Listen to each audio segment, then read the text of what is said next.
we're not at a point to get engaged.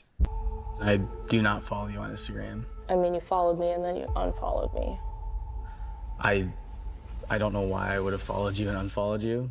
I want to pretend to be surprised that, Madison went home without a proposal, but I'm not. I really am not. Alex liked her, but didn't like her as much as Mason did. And she sort of had a lot of red flags that he kept trying to ignore. But sadly, I feel in the last conversation that they had, this is the reason why he decided not to propose to her. Was she devastated? I don't know, but she deserved it. And the girls didn't really seem that upset for her, given the way that she had sort of played things out until eventually Meg lost her connection because she went behind Mason's back and said all the nasty things. Anyway, and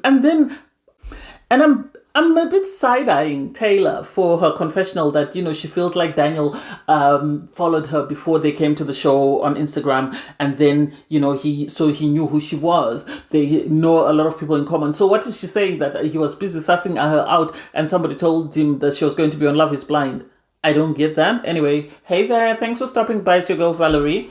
Welcome to my channel. If you're new here, don't forget to subscribe.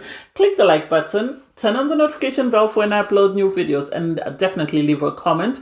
In this episode, I'll be reviewing Love is Blind, Season 8, Episode 6. I'm so sorry about the late reviews. I've been stuck on Married at First Sight. So you have a continuation of the conversation between Mason and Meg. Mason sadly, shot himself in the foot when he continued to pursue Madison. But I think Madison was smart in the sense that she knew exactly what she was doing. She wanted all the guys to be interested in her, and she told them sob stories that got them hooked so that she was in a position of power to make a decision on who she wanted. That's the impression that I got. I don't think she... do I think she liked the guys? I think she did. I don't want to take that away from her. But I think at the same time, because of her history and the fact that she had felt rejected by her parents at one point in time, she wanted to be in a place of power, a place whereby she could pick who she wanted to say yes to and who she wanted to say no to. And sadly, in doing that, she messed up something for people that could have had an amazing relationship. The idea that she sort of put it in Meg's head that this man might just propose to you just because he has no other choice. I was his number one. So you have Mason sort of trying to win Meg on, and Meg is like, nah, I can't go through this, knowing that I'm second pick, and I don't think I could ever get over it. So unfortunately, this has to be the end of the road. And this is a lesson to everyone that you need to always be aware and be sort of conscious of what is going on around you. Don't make promises or assumptions about things without properly reflecting and thinking about it, because you had this man commit to someone who wasn't feeling him, someone who knew she wasn't feeling him, but continued to play him until the very end. And then she decided, oh, well, he's not my type or he's not my person. So Meg then says, she can't see herself getting over it. She wishes him all the best and he wishes her all the best. He's devastated. You can actually see him crying, which is really sad, but he did this to himself. He was played, in my opinion, by Madison, and Madison in this storyline is the villain. You have Taylor and Daniel. They go on their date. They write letters to one another. And so he reads out his letter. It's quite cute. It's quite loving. It's endearing. She reads out her letter and says, well, I didn't finish my letter. I plan on finishing it in the future. And it's like, what makes you think you have a future together? What makes you think he's going to say yes or he's going to hang around, for that? It makes me question, did she write the letter while he was reading his, or was the letter actually written in advance? I don't know. There's something about them that's just a bit off, but it could just be me. He proposes to her. I don't know. I think Taylor should have been at home looking after her dad because her dad was sick instead of being on the show. But if he's a person, then I love this for her. You have a reveal for Dave and Lauren. Lauren, I don't know how I feel about her, given the fact that she stole this man from Molly and she was very territorial about him. So she's not one of my favorites. The reveal was the most awkward I've seen on Love is Blind. One of the, if not the most awkward. The way they kept looking at each other, the way they had nothing to say to one another. It makes me think, why then did we get to proposal? Did we get to proposal because we wanted to be on the show, or did we get to proposal because we really liked the person that we were talking to? Their kiss was awkward. I know some people are awkward. Their chats were awkward. The ring, she said, this is the best ring. I don't know. Something is off with them.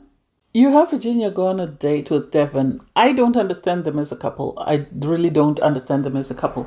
Because I think it was more someone wanted to be chosen than them sort of having a connection. He spoke about having written a letter to her. He read his letter out to her and then proposed, and she accepted the proposal. Am I surprised? No, because she did say she was going to leave the pods with him. So whatever, no matter what happened, the only thing he would have told might have changed her mind, I think, was maybe that he's a cheater or he's a thief or something. Because when there was the debacle with Brittany, she said she was going to leave with him. So I'm not surprised that she accepted his proposal. Do I think they're a good match? I think they're better than some of the matches, but I don't think they're an ideal match. I can't wait to see their journey outside of the pods to actually get a feel of who they are as a couple. You have Alex and Madison go on a date. Madison, for me, I don't like putting tags on people, but something about her is scary. At the same time, very questionable. She is a walking red flag. I've said this before. I'll say this again. Madison is a walking red flag. He said, let's go deeper. Let's dive deeper. Let's talk about deeper stuff. And he's asking her questions and she's saying, I'm going under my blanket. And it's like, why are you going under your blanket when you're being asked what thing would make you think that, no, this is not it for me? What is it? And she sort of diverted that subject. And then suddenly they're giving each other gifts. And the gifts that she gave him, I think, was the final nail in the coffin for him. Because she gave him a rock, which she said was her brother's first rock. The rock that she found, the first one she found from her brother after he passed, and it had the shape of a heart. And she gave him an old used paintbrush. And for me, it didn't make sense giving him a rock and then giving him one paintbrush. Whereas he's brought a book that his grandma illustrated. And it's like, how do we balance this out? How can you say I'm giving you a used paintbrush so that we can paint together? No, I don't think so. I think she just went into whatever she brought with her, took out the paintbrush and then said, okay, I'll give this to him as a gift. And I'm happy that he was able to pick up on it as soon as possible and think, this is not my person. Because he told her, unfortunately, we are not at a space whereby we can say we want to sort of get married. And she was taken aback. I think if she had her way, she would run back and sort of say to Mason, okay, let's redo this. But she's messed things up with Mason. And her sort of being upset with him, that why are you siding with Mason? And it's like, you have your version of the truth of what happened. He has his own version of the truth. So I have to respect both sides because I wasn't present. Well, he promised me, he said, I was his number one and this, that, and the other. So you're upset that somebody else told you they were his number one and then they retracted the claim. So that's why you're upset. Seriously. I kudos to Alex. I'm not saying Alex is a great guy. I know I've seen some stuff about him online. I haven't gone into it because, as you know, I try not to dwell in sort of gossip.